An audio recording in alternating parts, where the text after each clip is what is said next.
At my 30th anniversary dinner, the laughter around me turned to ice when my son stood, eyes cold, and spat the word useless at me.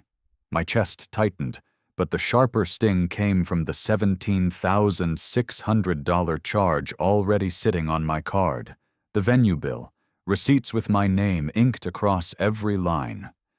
My hands trembled as I traced the numbers, vision blurring with rage.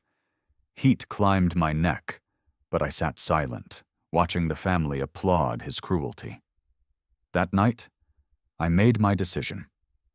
A week later, as debts closed in, he was outside, begging, while everyone else finally saw. Don't forget to subscribe to the channel and comment where you are watching from. The dining hall shimmered under soft golden lights, tables dressed in linen and glassware that caught every reflection. Guests filled the space with laughter, their voices rising and falling like a practiced chorus. For a fleeting moment, I let myself believe I belonged there, that this night, our 30th anniversary, was meant to honor a life of shared sacrifice. Then my son stood. He didn't raise a glass or clear his throat politely. He simply rose, eyes cold and sharp, as if the entire room already belonged to him. The music from the trio softened in the background, strings gliding over the silence that followed. "Useless," he spat. The word hit me harder than I expected. It cracked across the room like a stone striking glass. My chest tightened, my throat burned, but I forced my hands flat against the white cloth of the table. No reply, no defense. Just silence. Around me, scattered laughter broke out, hesitant at first, then bolder. Some clapped as though he had made a clever toast. The sound pierced deeper than the insult itself. I lowered my eyes to the cake plates being set down, the sweet smell of sugar mixing with humiliation. This was supposed to be a celebration, yet I sat as the evening's target, frozen under their applause. My son raised his glass higher, the smile tugging at the corner of his mouth. "To 30 years," he said, pausing just long enough for eyes to settle on me, "and to Dad finally doing something right." He paid for everything. The room answered him with applause. Some leaned forward to clink glasses, others laughed as if this cruelty was light-hearted comedy. I heard a cousin mutter, "About time." Another voice chimed, "He can help for once." Their amusement rolled around the hall like a wave. I felt the sting climb my neck, but kept my face still. My wife stared at her plate, her lips pressed into a smile that never touched her eyes.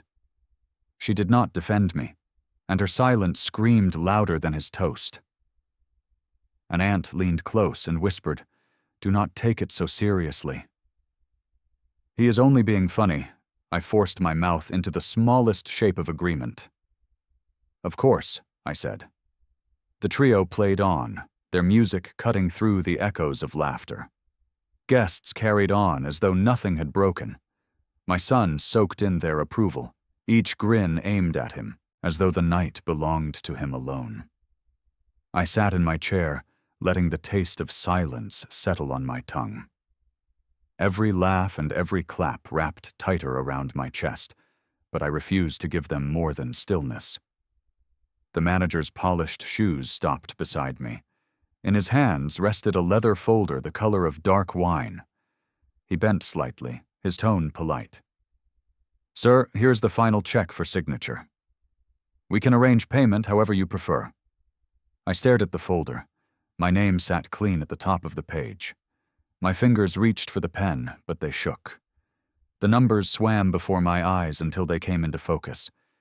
$17,600. 3 pages of charges. Flowers, champagne towers, lighting, the band. Every line carried my card number. Every receipt inked with my name. I forced my breathing steady. The young server at my side whispered gently, "Congratulations, sir." Her kindness cut deeper than the insult. I nodded, unable to shape words. Across the hall, my son leaned against the bar, grinning, already lifting his glass for another round.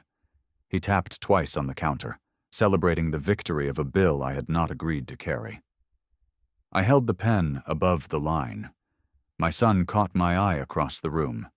He smirked, waiting for the signature he believed was already his. My hand pressed down, steady, not trembling. The envelope was heavier than I expected. Paper pressed against paper, each sheet a quiet witness. I turned it in my hands, feeling the edges cut faint lines into my palms. For a long moment, I didn't move. The music faded, the chatter dulled, but inside me the insult replayed again and again. Guests drifted toward the cake table, voices rising as if nothing had happened. My son basked in their laughter, shaking hands, pulling relatives close for photos under the golden sign. My wife stood beside him, smiling stiffly, trapped in the glow of his performance. No one looked at me. No one asked how I felt. I set the envelope down on the table before me, my hand resting on top of it as though it might slip away. Paper had always been my quiet strength. It didn't argue, didn't twist words. It remembered every number, every date, every name.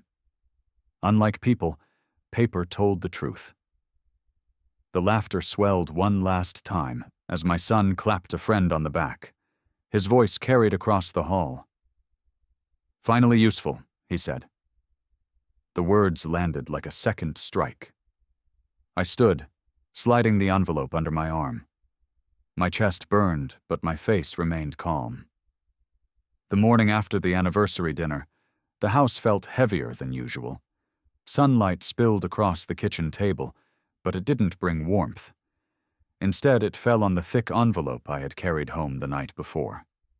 It sat unopened, a weight that had kept me awake through the night. I finally tore the flap. The sound was soft, but it split the silence in half. Inside, pages slid out in a neat stack, each one stamped with my name. I spread them across the table receipts, contracts, line items, all repeating the same story. I had paid for everything. My eyes moved down the charges: room rental, catering, lighting, floral installations, even the limousine that had carried my son and his wife to the venue, all of it tied to my account. My stomach turned as the total at the bottom glared up at me. $17,600. Not just numbers, chains. I opened my banking app, the glow of the screen washing over me. More charges waited. Deposits to vendors I had never spoken to. Payments routed days before the event, cleared without a single word from me. Each swipe of my finger revealed another cut. My pulse thudded in my ears. This wasn't a mistake. This was theft hidden in Celebration's clothing. I thought back to the way my son had stood at the bar, glass raised, smirking as I signed. He had already known. He had planned every step. The insult he delivered in front of everyone was only the visible blade. The real wound was here, in ink, buried in the numbers.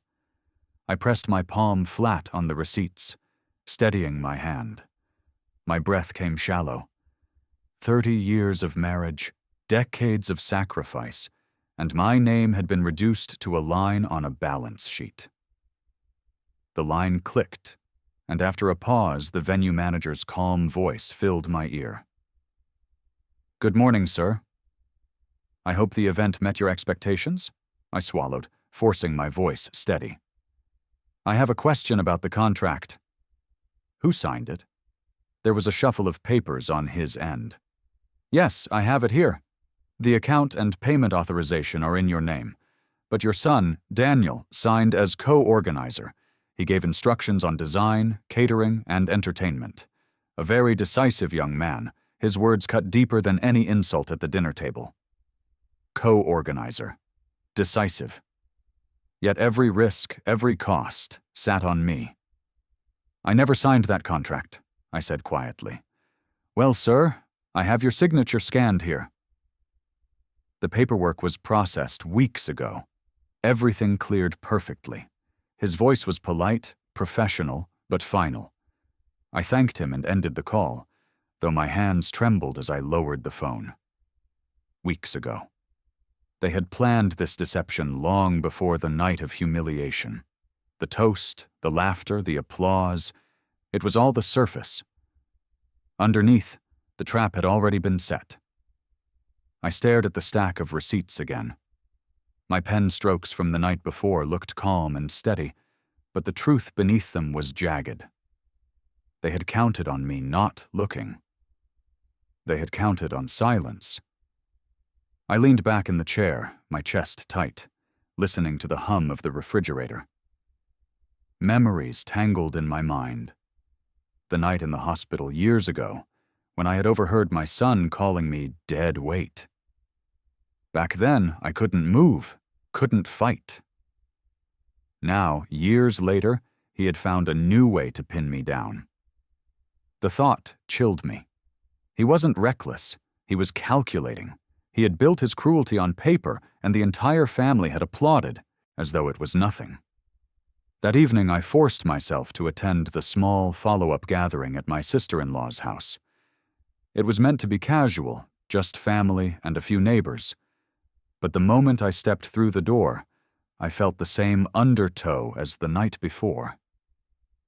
Laughter swelled, glasses clinked, and my son stood at the center like a man who had won a prize. "Dad's here," he announced, raising his glass. "The man of the hour. Without him, none of this would have happened." The room answered with chuckles, nods, and small claps. My stomach tightened. They weren't thanking me, they were mocking me. My son's words dripped with sarcasm, his smile wide enough to hide the trap he'd set in ink. I sat quietly in the corner, watching, listening. Each time he opened his mouth, he carved another wound. "Finally useful," he said again, and the crowd laughed on cue. No one looked at me with respect, only pity or worse, amusement. I gripped the arm of my chair so tightly my knuckles whitened. My mind replayed the phone call with the manager, the word co-organizer echoing like a drumbeat. They had painted me as the financier, while he strutted as the architect. One relative leaned in toward me, whispering, "You must be proud." He handled everything so smoothly I nodded once, hiding the storm behind my eyes. Proud wasn't the word. Furious wasn't even strong enough. Beneath the stillness, something sharp was taking root. The laughter, the clinking glasses, the staged compliments, they thought I was too weak to fight back. They believed silence was surrender. They didn't know silence could also be preparation. The night air was cool as I stepped out of the house, yet my skin burned. I pulled the phone from my pocket, its glow harsh against the dark street. At the top of the screen, a fresh notification pulsed. Another charge. This one wasn't for a limousine or flowers. It was bigger, an advance payment tied to event coordination services. My account had been tapped again, the balance dropping lower than I had ever seen it. I froze on the sidewalk, staring at the numbers. The world around me blurred. They weren't finished with me. The anniversary dinner had only been the stage. Behind the curtains, more strings were tied to my name, dragging me deeper into a pit I hadn't dug. My pulse hammered. My son's voice echoed from inside the house, boasting, laughing, already rewriting the story for anyone who would listen. To them, he was the one in control. To me, he had just made a mistake. Every thief leaves a trail, and this new charge was a thread waiting to be pulled. I walked slowly to my car, gripping the envelope of receipts tighter against my side. Each step felt heavier, but my silence stayed intact. Not because I was weak, but because silence meant they still thought I was blind. I sat behind the wheel, staring at the steering column, my phone resting on my lap. The words 17,600 circled in my head, colliding with the fresh number on the screen. Rage boiled under my ribs, but I let it settle into something steadier, sharper. They had used me as a wallet, and they believed I would accept it. But I had begun to see the outline of their arrogance, and arrogance always leaves fingerprints. Back at home, the house was silent, but inside me the storm had only begun. I carried the envelope of receipts into my study and laid it flat on the desk. The new charge on my phone still glowed in my memory. Each digit burned like fire into my mind. I spread the papers out, page by page, until the entire desk was covered. The weight of them seemed larger than the wood beneath. For the first time, I studied each line carefully. Not just totals, but dates, signatures, authorizations. Patterns emerged. The same handwriting appeared where mine should have been. Loops too round, strokes too heavy. My own name misspelled once, but signed anyway. My heart thudded in my chest. I reached for my laptop, opened my email, and began scrolling through weeks of ignored notifications. Buried among newsletters and ads were confirmations from vendors I had never spoken to, catering deposits, lighting contractors, even a decorator sending updates on your son's instructions. My jaw tightened. They had copied me on everything but hidden the details under noise. I pulled my phone closer and opened the family group chat. It felt strange scrolling through the messages now, reading them with eyes sharpened by betrayal, jokes about the dinner, photos of flowers, and then the words that cut sharper than any receipt. Dad won't say no. He never does. Laughter emojis filled the thread, a chorus of certainty that my silence was their open wallet. I leaned back in my chair, staring at the glowing screen. They hadn't even bothered to hide it. To them, my silence wasn't caution. It was consent. The lamp on my desk flickered slightly, light falling across the receipts like an interrogation lamp. I rubbed my eyes and whispered to the empty room. Not anymore. The paper felt different in my hands, thicker, official. I pulled it from the folder, the edges stiff, the ink darker than the receipts around it.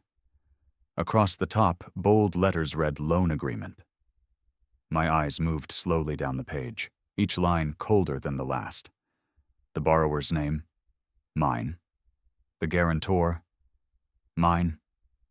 And the signature at the bottom, supposedly mine, curling across the page in strokes I had never made. For a moment I couldn't breathe. I ran my finger over the ink, as if touch could prove it false. The loops were wrong. The angle of the letters didn't match the way my hand moved. But to anyone else's eyes, it looked convincing. My son's arrogance was all over it. He hadn't even tried to forge carefully. He just assumed no one would ever question it. My heart hammered against my ribs. This wasn't a simple bill anymore. This was debt tied to me, debt I hadn't agreed to, debt that could drown me if I stayed quiet. I thought of my son's words at the party, the smirk on his lips as he called me useless. Now I understood. He wasn't just mocking me. He was writing me out of my own life while binding me to his mistakes. I set the paper flat on the desk, then reached for my phone with shaking hands. I took a photo of the agreement, then another, then a close-up of the signature. Evidence. My silence would not erase this. My silence would preserve it. The glow of the lamp caught the edge of the loan document. For a moment, it looked like fire spreading across the page. My chest tightened, but this time it wasn't weakness. It was resolve. I pulled the second folder toward me and flipped it open. Inside were neatly clipped packets of bank statements. Pages I had never requested yet were filed, as though someone wanted them close at hand. My eyes scanned the columns. The first few looked normal, groceries, utilities, small charges. But deeper into the stack, the numbers shifted. Large transfers, thousands at a time. Each withdrawal carried my account number, but the destination was clear. Daniel Reynolds, my own son. My breath caught in my throat. The amounts weren't random. They matched dates of deposits I'd made after finishing side jobs, after tightening our budget, after saving for years. He had been siphoning off my life in silence. I rubbed my temple, my pulse pounding. I wanted to believe it was a mistake, but the pattern was too precise. He had created a funnel straight from me into his own hands. My phone buzzed on the desk. A message in the family chat. "Can't wait for the next big event." Dad will handle it. He always does. Laughter emojis exploded beneath it, his cousins and even my wife chiming in with approval. My stomach twisted. They weren't innocent bystanders. They knew. They cheered. I stared at the phone until my hand curled into a fist. My silence had trained them to believe I would never resist. They didn't see me as a father, or even as a man, just a bank account with a face. I grabbed a pen and circled the transfers one by one. Each circle tightened the knot of evidence around him. Every page added weight to the stack that was no longer paper. It was ammunition. The lamp hummed above me.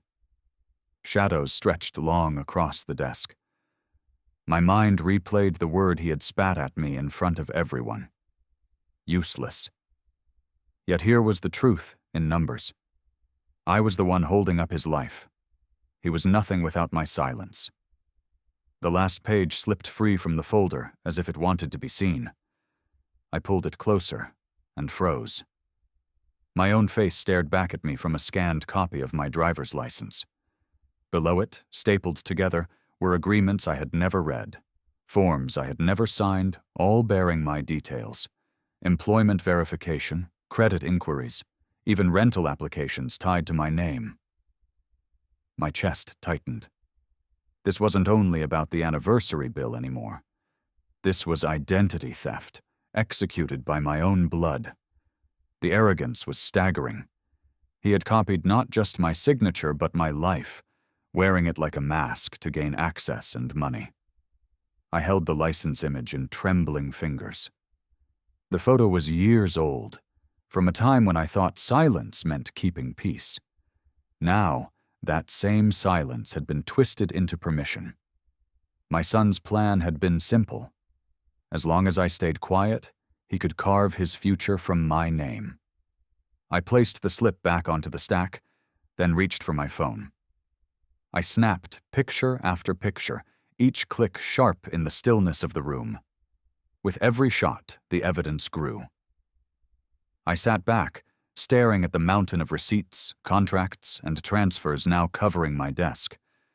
What began as humiliation at a dinner table had turned into something larger, darker. I was no longer simply betrayed. I was being erased. The hum of the lamp filled the silence. I whispered to myself, "Not again." The memory of the hospital returned, my family's voices calling me dead weight while machines kept me alive. That night I couldn't move. Tonight I could. I gathered the papers into neat piles, sliding them into a single folder. My fingers pressed hard on the cover, as though sealing a promise. The knock at the door was sharp, almost rehearsed. When I opened it, Daniel stood tall, his wife just behind him, both wearing expressions too smug to hide. He didn't waste time on greetings. "Let's not make this harder than it has to be," he said, stepping inside as though the house already belonged to him. "You signed. You pay. That's how family works." I stood still, blocking the hall. His words were calm, but carried the weight of a demand. My silence unsettled him for only a moment before his wife cut in, her tone sharper. "If you drag this through lawyers, you'll embarrass yourself." "Everyone knows you're responsible. What kind of father sues his own blood?" The cruelty in her voice burned hotter than his. She looked at me like I was furniture, something to be used until it broke. My throat ached with unspoken words, but I stayed quiet. Daniel leaned closer. "You're not in a position to fight. You never have been. Just keep doing what you're good at, covering the bill. You can't afford to look weak now." He smirked, his confidence rooted in years of watching me bend. But this time, their arrogance didn't slice me open. It only sharpened my resolve. The envelope landed on the table with a dull thud. My eyes stayed on it while Daniel folded his arms, waiting for my reaction. His wife smirked, clearly enjoying the show. "Go on," he said, tilting his head. "See for yourself." I slid the envelope open, the paper rasping under my fingers. Inside was a legal notice, stamped with bold letters. Notice of beneficiary assignment. My name appeared again and again, tied to obligations I had never agreed to. And beneath it, in clean print, was Daniel's name, listed as the beneficiary of assets that were mine. My chest tightened, but I forced my face still. "When did this happen?" I asked quietly. Daniel shrugged, casual. "Weeks ago. You probably didn't notice. You never do." His wife leaned forward, her eyes narrowing. "Sign what needs signing, and this will be painless. Refuse, and we can drag this through court. Imagine the whispers, everyone learning you fought your own son. They'll say you've lost your mind." Her voice slithered through the room, each word pressed like a blade against my skin. Daniel smirked again, watching me as though he had already won. I set the papers back into the envelope slowly, keeping my hand steady. Silence stretched between us. They thought it was fear, but inside me it was building into something else. Evidence, strategy, power. Daniel placed both hands on the table and leaned in until his shadow cut across my face. His smile was gone, his eyes sharp. "If you expose us," he whispered, "you'll regret it. You don't have the strength to stand alone. You never have." The words struck like a hammer, echoing every insult he had thrown before.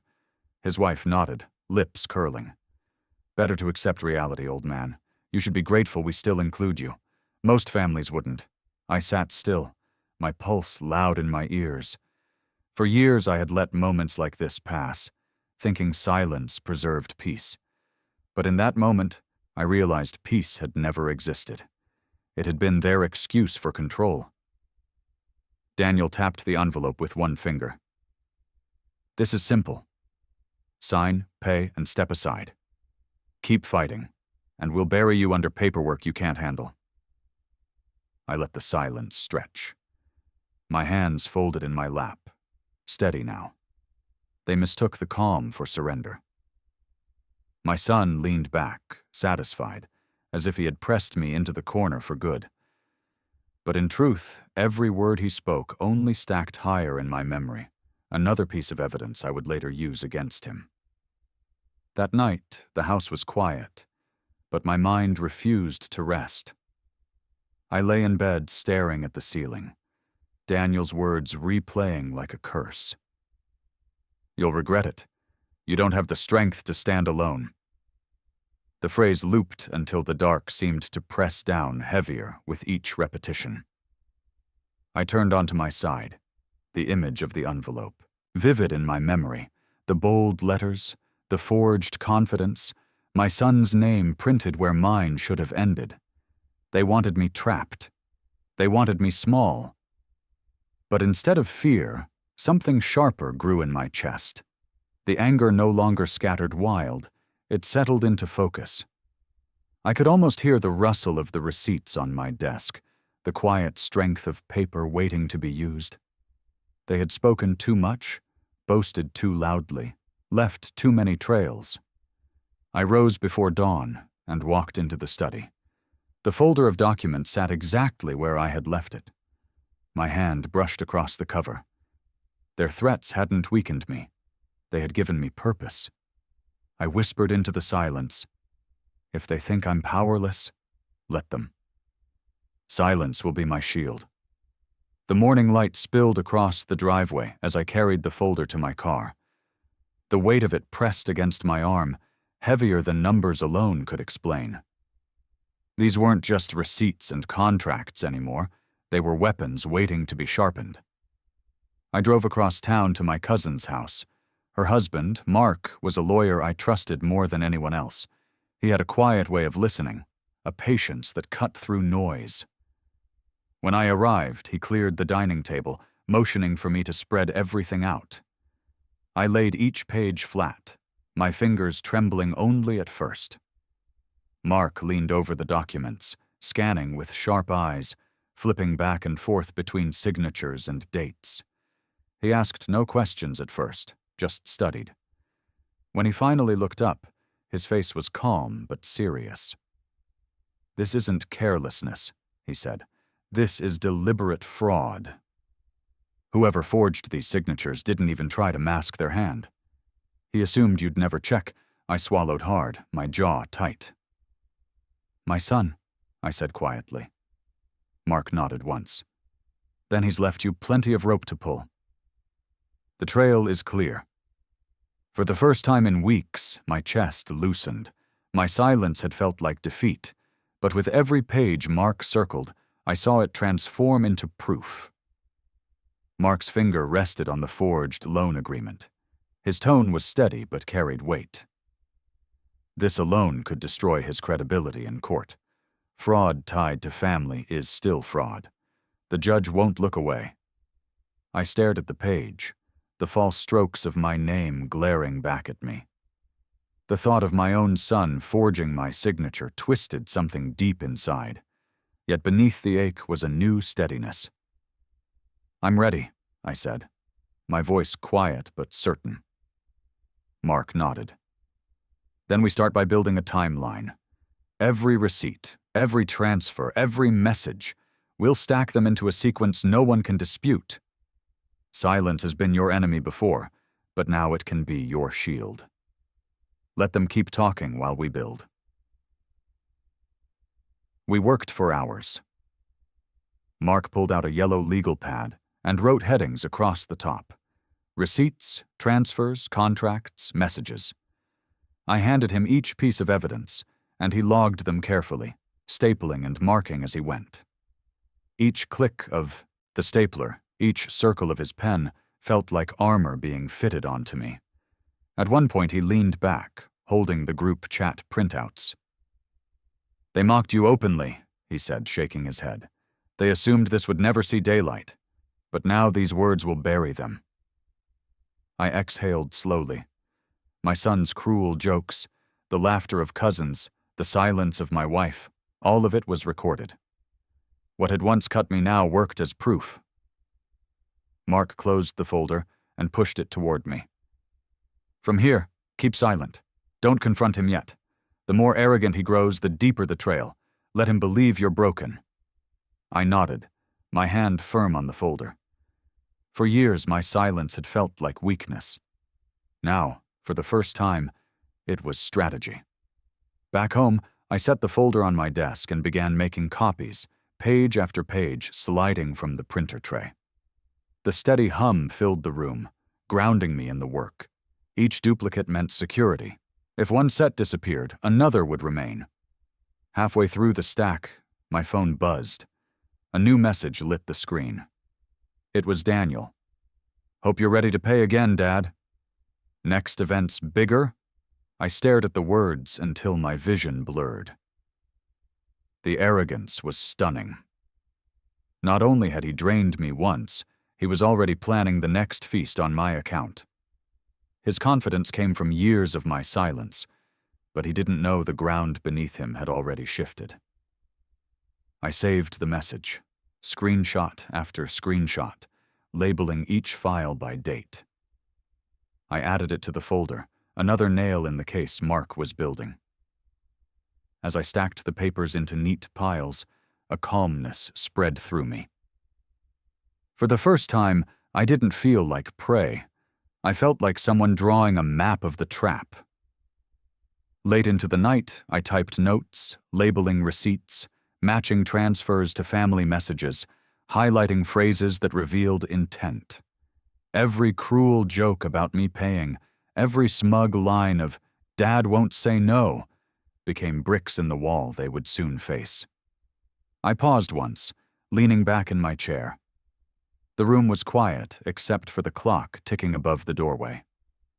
My son's message replayed in my head, not as an insult now, but as evidence. I whispered to myself, "Keep talking, Daniel. Every word digs your hole deeper." Midnight pressed against the windows, the house silent except for the clock's steady tick. I slid the final copy of the loan agreement into the folder, aligning the edges carefully. When the cover closed with a soft thump, it felt less like paper and more like a sealed weapon. Mark's voice echoed in my mind. "Silence is your shield now. Let them believe you're broken." I leaned back in the chair, staring at the folder. For years, my silence had been weakness, an easy way for them to twist me into their provider. Tonight it felt different. Each insult, each forged document, each stolen dollar had transformed into proof. My silence was no longer surrender. It was bait. I rose, locking the folder in the cabinet drawer and pocketing the spare key. Then I opened my phone once more. Daniel's message glared at me from the screen, arrogant and careless. I saved it again to a hidden drive, backing up every screenshot, every receipt, every transfer slip. My chest felt heavy, but not with fear. It was resolve, solid and steady. Tomorrow I would meet Mark again, and together we would file the motions that would turn this evidence into action. Before leaving the study, I placed a pen on top of the cabinet. A simple pen, but to me it was the symbol of what was coming. I wouldn't need loud words or angry shouts. The ink would speak louder than I ever had. I turned off the lamp, the room falling into shadow. Yet I carried no dread with me as I climbed the stairs. Only clarity. It began quietly, almost by accident. A neighbor stopped me outside the grocery store, leaning on his cart. "Your son's been talking," he said with a half smile. "Bragging about how he paid for that anniversary party." Quite the hero. The words landed like a spark against dry leaves. I didn't answer, just nodded, but inside something shifted. Daniel wasn't hiding anymore. He was building his reputation on the lie that my silence had allowed. At church the following Sunday, the whispers grew louder. People congratulated him on his generosity. But then, one woman pulled me aside near the coffee urn. "Strange, though," she said, lowering her voice. "The florist dropped off an invoice at my shop by mistake. Your name was on it, not his." I kept my expression calm, only offering a polite smile. But her words told me what I already knew. The cracks were forming. The truth was bleeding out into the open. That afternoon, walking home, I heard Daniel on the sidewalk with friends. His voice carried, cocky and unrestrained. "Dad couldn't organize his way out of a paper bag. I handled everything. He just wrote the check. That's all he's good for." The laughter that followed turned sharp when a phone camera caught it. By evening, the video had spread faster than gossip usually did. A neighbor's teenager had filmed Daniel bragging in the street, his words sharp and cruel. "Dad's only good for writing checks. He's useless otherwise." The clip was short, but it didn't need to be long. The arrogance spoke for itself. I sat at my kitchen table as my phone buzzed again and again. Messages from people I hadn't heard from in months arrived one after another. Some sent me the clip directly. Others just wrote, "I'm sorry. You didn't deserve that." For years, my silence had kept the humiliation private. Now it was public. And for the first time, Daniel's cruelty didn't echo in an empty room. It rang in front of the community. The same people who clapped for his toast were now staring at their screens, realizing the truth. At the store the next day, the cashier avoided my eyes at first, then whispered, "He shouldn't have said that. Everyone knows you did more for your family than he ever will." The pity in her tone wasn't pleasant, but it carried something Daniel hadn't expected. Sympathy, for me. The balance was shifting. His arrogance was no longer admired. It was mocked. The call came late, the kind that makes you glance twice at the clock before answering. On the other end was a vendor Daniel had hired for the anniversary. His tone was tight, the kind a man uses when patience is gone. "Sir, I don't mean to trouble you, but did you know your son used your name on the paperwork? He promised payment under your account." "The bill hasn't cleared." My hand clenched around the phone. I kept my voice calm. "Yes, I know," he exhaled, frustration spilling through the line. "I thought you should be aware. People are starting to talk. He boasts around town like he owns the world, but your name's the one tied to every debt." I thanked him, hung up, and sat in the stillness. Another thread pulled loose. Daniel's mask was slipping, not because of me, but because arrogance never stays hidden. The community that once applauded him was beginning to see the truth for themselves. The next morning, a neighbor stopped me outside the post office. "Funny thing," he said, scratching his chin. "Your son brags about paying, but my cousin works at the venue." She said the only account they had was yours. His look lingered. "You deserve better." Their sympathy was unfamiliar, almost unsettling. But it told me everything. The silence I once carried alone was now cracking in public. By the time the sun set, the video was everywhere. Daniel stood in the middle of a vendor's shop, his voice raised, fists clenched, shouting about bills that should have cleared by now. His words were jagged, dripping with entitlement. "My dad's responsible. He's supposed to handle it. That's what he's for." The phones around him caught everything. Customers stared, some smirked, others shook their heads, but none looked impressed. The clip spread across town within hours. Where once people laughed at his arrogance, now they mocked it. His mask had slipped in broad daylight. I sat in my study, the folder of evidence by my side, watching the video play again on my phone. The irony stung. He had spent years calling me useless, yet here he was, collapsing in public because he couldn't stand on his own. Messages poured in. I saw the video. "I'm sorry you've been treated this way." Another read, "He embarrassed himself, not you." For the first time, the silence didn't feel heavy on my chest. It felt like air finally clearing after a long storm. Daniel's own mouth had turned the crowd against him. I hadn't needed to lift a finger. The courthouse stood like stone carved from another time, tall pillars casting shadows across the steps.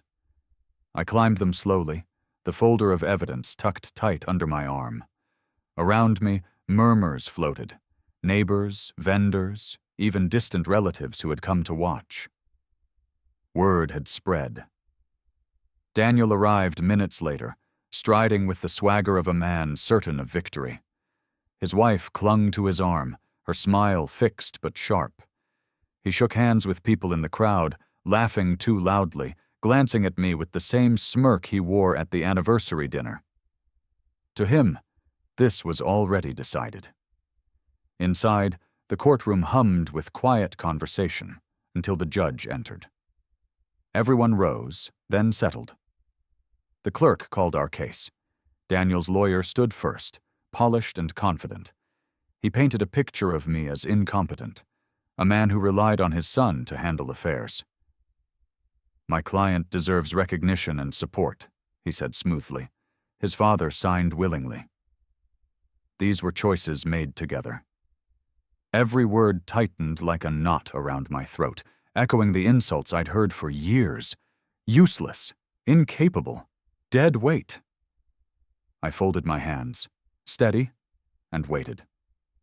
Then Mark stood. His presence wasn't loud. but it filled the room. He opened the folder and laid the documents on the bench, one by one. Receipts, transfers, messages, the loan agreement with the forged signature. He spoke with precision, each word carving through the lies. The judge leaned forward, scanning the papers. The room grew quiet, every shuffle of paper loud as thunder. I kept my eyes on Daniel. His smirk faltered for the first time. Daniel cleared his throat, eyes flicking toward his lawyer. "My dad forgets things," he said. "Sometimes he asks me to handle signatures for him." It was understood Mark did not move. "Understood by whom?" he asked. Daniel's lawyer rose. "Objection. Badgering." The judge lifted a hand. "Overruled. Answer the question." Daniel's jaw tightened. "By the family." Mark nodded once, as if he had been waiting for that word. He slid a thin stack forward. "Your Honor, Exhibit C. An audit trail from the e-signature platform used on the loan agreement. It records device ID, IP address, location, and timestamps for each signature event." He turned a page to face the bench. The signature labeled as the father's was executed from a device registered to Daniel Reynolds. It used the same IP address as his personal apartment connection. Timestamp is 2:13 a.m., 12 days before the event. A low ripple moved through the gallery. I watched Daniel's face pale by a shade. The judge studied the page. "Counsel for respondent?" Daniel's lawyer tried to smile. "Households share devices." "IP overlap is common." Mark was ready. "Exhibit D. The platform's geolocation matches the router assigned to Daniel's lease." And Exhibit E. A text from Daniel to a vendor, same night, 2:19 a.m. "Handled the signature. Full steam ahead." The clerk passed copies to the bench. The judge read in silence. The room grew so still I could hear the clock on the back wall. Daniel's wife shifted in her seat. Her hands twisted together until her knuckles blanched. Mark continued, voice even. "Exhibit F group chat printouts." Daniel writes, "Dad will not say no. He never does." Cousins respond with laughter emojis. These statements show intent and expectation. They also show motive to forge. Daniel's lawyer stepped toward the bench. "Those messages are taken out of context." Mark lifted a final page. "Then let us add context." Vendor affidavits swearing they dealt only with Daniel while being told invoices would post under the father's account. Each affidavit is notarized. The judge placed the loan agreement beside the audit trail. He looked at Daniel. "Approach." Daniel stood, shoulders tight. He stopped before the bench. The judge tapped the signature line with a pen. "You claim your father authorized you to sign his name." Daniel nodded, voice small. "Yes." "Produce the written authorization." Daniel looked at his lawyer. His lawyer's smile vanished. "There is none," Daniel said. The judge let the silence run. Bailiff, pen and paper, a legal pad appeared on the ledge. The judge set it down between them. "Mr. Reynolds, write this sentence exactly. I, Daniel Reynolds, did not sign for my father." Daniel hesitated. "What is the point of this?" "The point," the judge said, "is comparison." He turned to Mark. "Handwriting samples from the father?" Mark placed a slim folder forward. "Checks, letters, and a signed affidavit executed last week. Originals and certified copies." The judge nodded. "Mr. Reynolds, write." Daniel gripped the pen. He started the first letter. The curve of the D trembled. Sweat beaded along his hairline. "Slower," the judge said. Daniel pressed harder.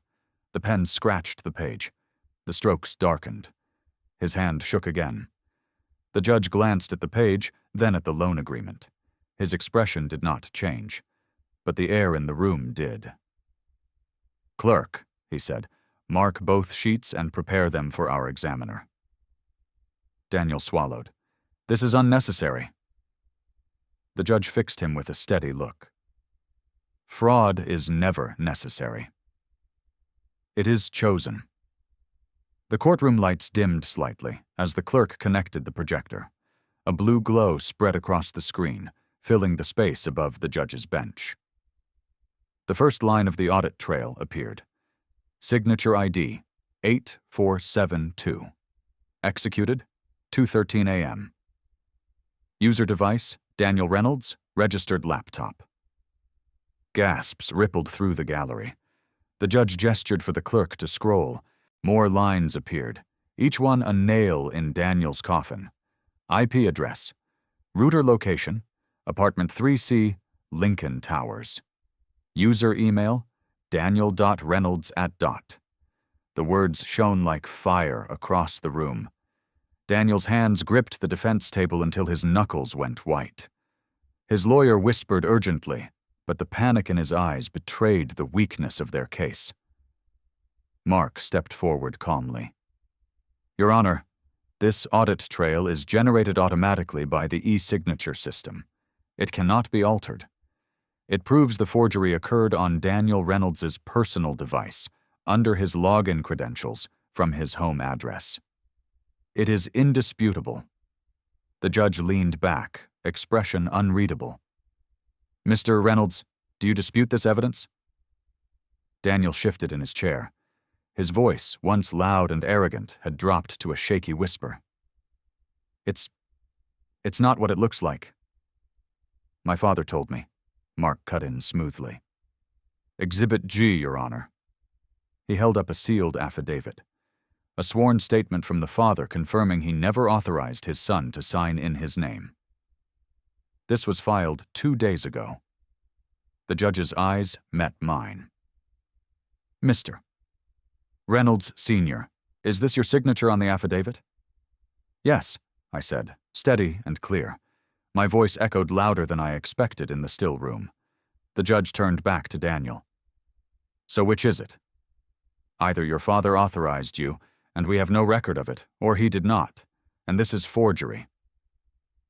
Daniel opened his mouth, then closed it. His lawyer put a hand on his arm, trying to calm him, but the damage was already visible. The arrogance that carried him into the courthouse had drained away, leaving only fear. The gallery shifted. Whispers spread. Someone muttered, "So it's true." Another voice whispered, "All that bragging, and it was fake." Mark cleared his throat softly, drawing attention back to the evidence. One more exhibit, Your Honor. Exhibit H, a vendor recording taken just last week, showing Daniel shouting, "My dad's responsible. That's what he's for." It confirms intent, expectation, and public admission. The judge motioned for the clerk to play the video. The sound filled the room. Daniel's voice, arrogant and cruel, echoing from the speakers. My son's own words boxed him in tighter than any argument ever could. The judge folded his hands. Enough. His voice cut through the murmurs. We will move directly to closing review. The courtroom fell into silence, so complete that even the clock on the back wall seemed to hold its breath. The judge's gaze never left Daniel as he spoke. This court has reviewed the evidence, forged signatures, unauthorized transfers, vendor affidavits, and the defendant's own recorded statements. The conclusion is unavoidable. Daniel Reynolds engaged in fraudulent activity, misrepresentation, and abuse of financial trust. Daniel's lawyer shot to his feet. Your Honor, if we may request additional time. The judge raised a hand. Sit down, counsel. The evidence is overwhelming. Daniel's shoulders slumped, but then he leaned forward, desperation leaking into his voice. Dad, please. You don't have to let it go this far. We can work this out at home. Don't ruin me in front of everyone. The gallery stirred. His plea carried none of the arrogance that had once filled every room he entered. Now it was fear, raw and exposed. I kept my eyes steady, my lips sealed. My silence said more than words ever could. The judge continued. All contracts and agreements tied to the father's name are hereby declared void. Responsibility for the outstanding debts is assigned solely to Daniel Reynolds. Furthermore, restitution is ordered in full. Any future attempt to use his father's identity will be grounds for criminal charges. A murmur ran through the courtroom. Vendors nodded. Neighbors leaned closer to each other, whispering. The same community that once laughed at my expense now witnessed the reversal. Daniel's wife buried her face in her hands. Daniel himself sat rigid, his mouth opening and closing as if searching for a defense that no longer existed. Mark gathered the documents calmly, his movements precise. He leaned close enough for only me to hear. It's over. You've won, I exhaled, the breath heavy with years of swallowed humiliation. My hands no longer trembled. For the first time in decades, I felt weightless. The judge struck the gavel. Case concluded. I rose slowly, folder under my arm, and walked past Daniel. His voice cracked as he whispered after me, "Please, Dad?" I did not turn. The gavel's echo was still in my ears when I stepped outside into the sunlight. The courthouse steps were crowded, neighbors, vendors, even relatives who had once cheered for Daniel's arrogance. Now they stood in clusters, whispering, phones in hand, some already replaying the verdict through live-streamed clips. Daniel followed behind me, but the swagger was gone. His voice cracked as he tried to reach me. "Dad, please, wait!" "Don't walk away." I kept my pace steady, eyes fixed forward. Every step felt like shedding another layer of the weight I had carried for years. The same silence he mocked was now the wall between us. Vendors he had boasted to only weeks before turned their backs. Neighbors shook their heads, muttering, "All that bragging, and it was lies." His wife clutched his arm, trying to pull him away from the crowd, but her own face was pale with shame. I paused at the bottom of the steps. For a moment, I looked back, not at him, but at the courthouse doors behind him. That was where the truth had been spoken, where his mask had finally slipped in front of everyone. The words chased me across the pavement. Daniel's voice cracked as he shouted, "He can't do this to me, I'm his son!" The crowd froze. Some turned away, unwilling to look at him. Others stared openly, their eyes filled with pity or disgust. I stopped at my car door, resting my hand on the handle. For years, he had called me useless, made me the target of his jokes, treated me as little more than a wallet. Now, under the open sky, the mask had fallen. He was the one begging, his pride shattered in front of the very people he once courted with arrogance.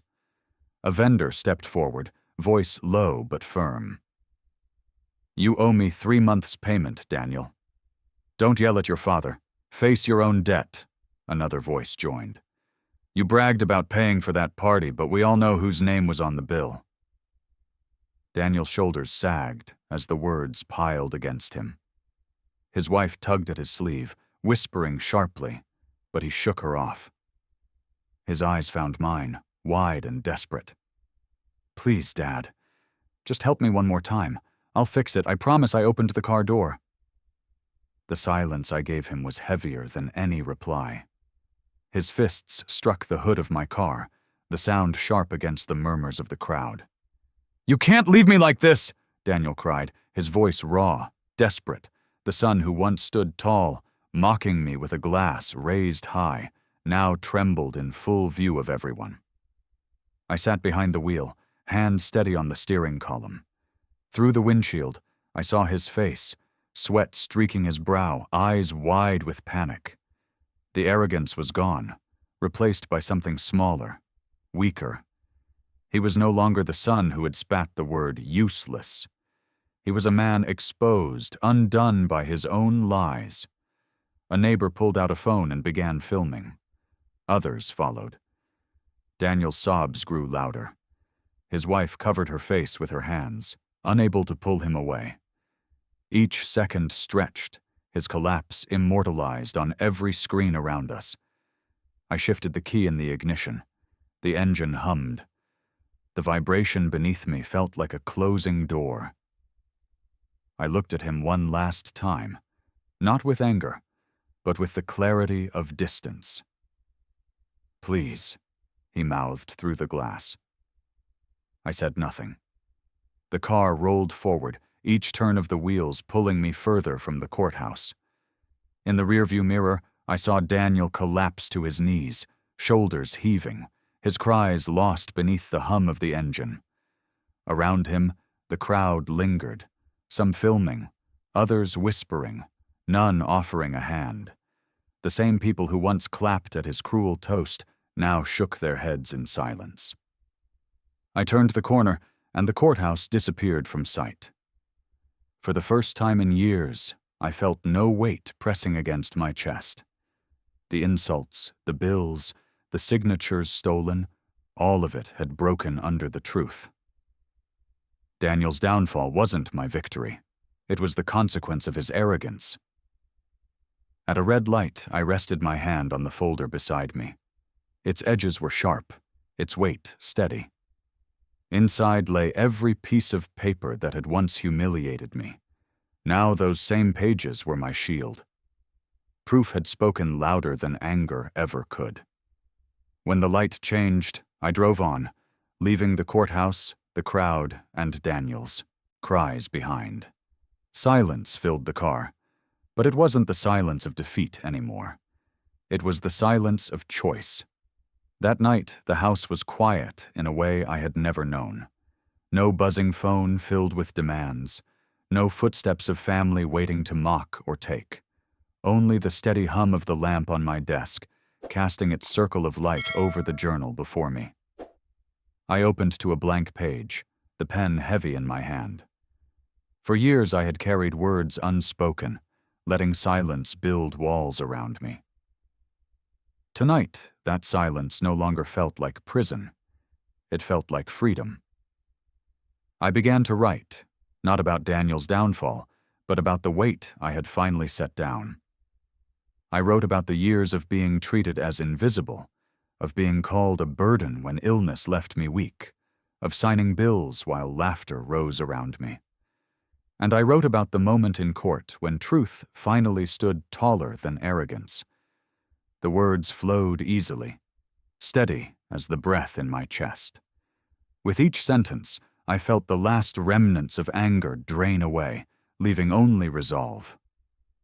When I set the pen down, I leaned back, letting the silence settle again. For the first time, it wasn't heavy. It was mine.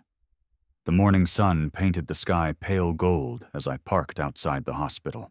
The same place where years ago I had lain in a bed, stitches tugging at my chest, overhearing whispers that I was dead weight. Those words had buried themselves deep, shaping years of silence. I carried the folder inside, its weight different now, no longer a burden, but a choice. At the reception desk, I asked for the donations office. The clerk guided me down a quiet hall, where walls smelled faintly of disinfectant and coffee. A woman in a gray suit welcomed me into her office. I placed the folder on her desk and slid out the check Mark had helped me prepare, money reclaimed through restitution, turned toward healing instead of revenge. Her eyes widened when she saw the amount. "Are you sure you want to do this?" "Yes," I said, my voice steady. "This place gave me another chance at life." "They called me a burden once. I want to prove, to myself most of all, that I am more than that." She nodded, her expression softening. "This will help so many patients." For the first time in years, my chest felt light walking out of those doors. By evening, word had already spread. The same neighbors who once whispered about my silence now approached me with something different in their eyes. Not pity, not curiosity, but respect. Outside the grocery store, An elderly man touched my arm. "I heard what you did for the hospital. That's the kind of legacy worth leaving. Not the noise, not the lies." Another neighbor nodded, her voice low but firm. "You carried more than anyone knew." "We see it now," I listened quietly, offering only a small smile. Their words mattered less than the truth I carried inside. For years, I had waited for recognition that never came from my family. Tonight, I realized I no longer needed theirs. The weight I once begged them to lift was already gone. When I walked home, the streetlights flickered on one by one, shadows stretching long across the pavement. My phone buzzed with more messages, some apologies, some simple acknowledgments, but I didn't reply. Silence remained my choice, my strength. As I reached my front door, I paused, looking back at the street I had walked so many times, feeling invisible. Now, for the first time, I felt seen, not by them, but by myself. The lamp glowed softly on my desk as I opened the journal to a fresh page. The pen rested between my fingers, steady now. I thought back to the anniversary dinner, to the moment the word useless cracked across the room like glass. For months, I had carried it as a wound. Tonight, it was nothing more than an echo. I began to write. Not about Daniel, not about the courtroom, but about peace. I wrote of silence, not as surrender, but as strength, of paper that told the truth when people twisted lies, of how freedom didn't come from revenge, but from choosing where to place my weight. When the words were finished, I set the pen down and whispered the line that had waited inside me for years. "Peace is better than family who sell you out." The sentence filled the page, clean and final. I closed the journal and leaned back. The house was quiet, the night still. Outside, the world would keep buzzing with stories about Daniel's collapse, his debts, his arrogance exposed. None of it mattered to me anymore. My silence had spoken. For the first time in decades, I felt whole. Not because they had changed, but because I finally had. If you like this story, please like this video, subscribe to the channel, and share your impressions of this story in the comments. To listen to the next story, click on the playlist now showing.